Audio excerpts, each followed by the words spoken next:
చాలామంది YouTubers daily videos upload చేస్తారు, editing చేస్తారు, థంబ్‌నెయిల్స్ చేంజ్ చేస్తుంటారు. కానీ ఒక స్టేజ్ దగ్గర అందరూ సేమ్ కంప్లెయింట్ చెప్తారు. 4000 వాచ్ అవర్స్ ఎందుకు రావట్లేదు అని. ఈ వీడియోలో నేను మోటివేషన్ చెప్పను, ఫాల్స్ హోప్స్ ఇవ్వను. ఒక క్లియర్ మిస్టేక్ గురించి మాట్లాడతా. అది ఫిక్స్ చేసిన తర్వాత మీ వాచ్ అవర్స్ డైరెక్షన్ కంప్లీట్‌గా చేంజ్ అయిపోతుంది. మీరు బిగినర్ అయితే ఈ వీడియో చాలా ఇంపార్టెంట్.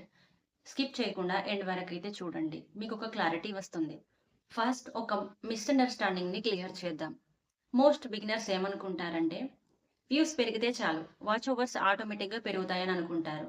కానీ వ్యూస్, వాచ్ అవర్స్ ఈ 2 డిఫరెంట్. 2 ఒకటి కాదు. ఫర్ ఎగ్జాంపుల్ ఎలాగంటే మీకొక ఎగ్జాంపుల్‌తో ఎక్స్‌ప్లెయిన్ చేస్తాను చూడండి. ఎలాగంటే ఒక 1000 మెంబర్స్ మన వీడియోని క్లిక్ చేశారనుకోండి. అది మనకి 1000 క్లిక్స్ అంటే 1000 వ్యూస్ కింద కౌంట్ అవుతుంది. కానీ ఆ 1000 మెంబర్స్ మనకి ఫస్ట్ 30 సెకండ్స్‌లోనే ఎగ్జిట్ అయిపోయారనుకోండి. మనకు 1000 మెంబర్స్ నుంచి ఎలాంటి వాచ్ అవర్ రాదు. ఆల్‌మోస్ట్ 0 వస్తుంది. సెకండ్ ఎగ్జాంపుల్ చూడండి. మన వీడియోని ఒక 100 మెంబర్స్ ఓపెన్ చేసి 5-6 మినిట్స్ చూసారనుకోండి. మనకు ఎంతో కొంత వాచ్ అవర్ పెరుగుతుంది ఒకటి. ఇది యూట్యూబ్‌కి ఒక స్ట్రాంగ్ సిగ్నల్ అన్నమాట. అంటే ఈ వీడియో వెళ్తుంది జనాల్లోకి, ఇంట్రెస్టింగ్‌గా ఉంది. కాబట్టి ఇంకొంచెం మనకు యూట్యూబ్ అనేది మన వీడియోని పుష్ చేస్తుందన్నమాట. అందుకే చాలా మందికి 50,000, 1,00,000 వ్యూస్ ఉన్నా కూడా వాచ్ అవర్స్ పెరగట్లేదు. ఇప్పుడు రియల్ మిస్టేక్ చెప్తాను. పీపుల్ మీ వీడియోలో స్టే అవ్వడానికి రీజన్ లేదు. వ్యూవర్‌కి క్వెషన్ లేదు. ఒక ప్రామిస్ లేదు. క్యూరియాసిటీ లేదు. ఎలాగంటే ఈ వీడియో చూస్తే నాకు ఈ వీడియోలో నీకు ఇది తెలుస్తుంది అని ఒక ప్రామిస్ ఇవ్వగలగాలి. వీడియో ఎండ్ వరకి చూస్తే నీకు ఈ వీడియోలో ఇది తెలుస్తుంది అని. అలాగే వ్యూవర్‌కి వాట్ నెక్స్ట్ అనే క్యూరియాసిటీ క్రియేట్ చేయగలగాలి. అంటే చూసే వాళ్ళకి ఈ వీడియో చూస్తే, ఈ వీడియోలో మనం ఏం నేర్చుకుంటాము? కంపల్సరీగా మనం ఏదో ఒకటి నేర్చుకుంటాం, ఏదో ఒకటి తెలుసుకుంటాం అనే నమ్మకం వాళ్ళకి కలిగేలా ఉండాలి వీడియో. అండ్ అలాగే వాళ్ళకి క్యూరియాసిటీ అసలు ఏంటి? ఏం జరుగుతుంది? ఏం నేర్చుకుంటాం? అనే ఒక క్యూరియాసిటీని క్రియేట్ చేయగలిగితే వ్యూయర్ బోర్ అవ్వకుండా వీడియోలో స్టే అయ్యి మన వీడియోని ఎండ్ వరకి చూసే ఛాన్సెస్ ఎక్కువగా ఉంటాయి.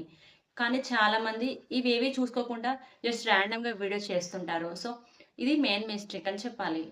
యూట్యూబ్ ఆల్గారిథమ్‌కి ఒక రూల్ ఉంటుంది. అదేంటంటే ఫస్ట్ 30-60 సెకండ్స్‌లో పీపుల్ ఎలా బిహేవ్ చేస్తున్నారు అని చూస్తుంది. ఫర్ ఎగ్జాంపుల్ ఒక 10 మెంబర్స్ మీ వీడియోని ఓపెన్ చేసి చూస్తున్నారనుకోండి. ఆ 10 మెంబర్స్‌లో 6 మెంబర్స్ ఫస్ట్ 30-60 సెకండ్స్‌లో వెళ్ళిపోయారనుకోండి. అప్పుడు యూట్యూబ్ ఏమనుకుంటుంది? అంటే ఈ వీడియో అంత ఇంట్రెస్టింగ్‌గా లేదు అని అనుకుంటుంది. మన వీడియోని పుష్ చేయడం కూడా ఆపేస్తుంది. ఇంకా అప్పుడు మన వీడియో స్లోగా డై అయిపోతుంది. ఇక్కడ ప్రాబ్లమ్ టాలెంట్ కాదు. టాపిక్ కూడా ప్రాబ్లమ్ కాదు. మెయిన్ ప్రాబ్లమ్ ఏంటంటే డెలివరీ ప్రాబ్లమ్. ఇక్కడ ఒక పెయిన్‌ఫుల్ ట్రూత్ ఉంది. అదేంటంటే మనం కష్టపడి వీడియోస్ తీస్తాం, ఎడిటింగ్ చేస్తాం, థంబ్‌నెయిల్స్ డిజైన్ చేసి పోస్ట్ చేస్తాం. ఇవన్నీ చేసిన తర్వాత కూడా పీపుల్ మన వీడియోస్‌ని ఫుల్‌గా చూడకపోతే అప్పుడు మనకెలాంటి యూజ్ ఉండదు. మనం పెట్టిన ఎఫర్ట్ అనేది యూట్యూబ్‌కి కనిపించదు.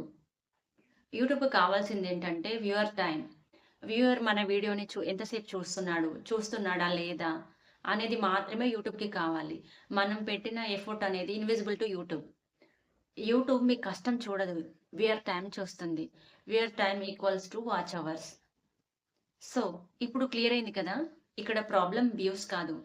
Problem retention, problem structure. ఇంకో నెక్స్ట్ క్వెషన్ ఉంది. అదేంటంటే పీపుల్ ఎందుకు మీ వీడియో నుంచి ఎర్లీగా ఎగ్జిట్ అయిపోతున్నారు? అలాగే మీ వీడియోస్‌ని యూట్యూబ్ ఎందుకు సజెస్ట్ చేయట్లేదు? నెక్స్ట్ వీడియోలో ఎగ్జాక్ట్‌లీగా అదే చెప్తాను. Why your videos are not getting suggested and beginners కామన్‌గా చేసే మిస్టేక్స్ ఏంటి అని.